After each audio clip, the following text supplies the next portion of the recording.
Hello guys, this is George and welcome back to George Basics Crypto and Finance. In this video tutorial, I will teach you how to get HTML code from Canva design. So you need to open your design. You want to get HTML code for it. So for example, I will use this design, this template guys. And we need to click the share button in the top right corner. And then we need to click see all, which is this three dots right here.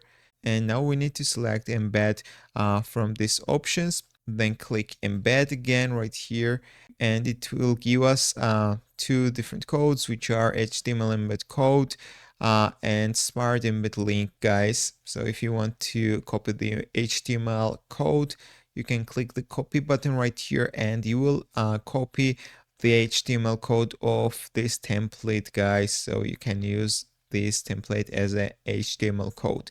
So you can copy this and paste it on your website. That's all I want to show you. If this video was helpful for you, don't forget to click the like buttons and don't forget to subscribe.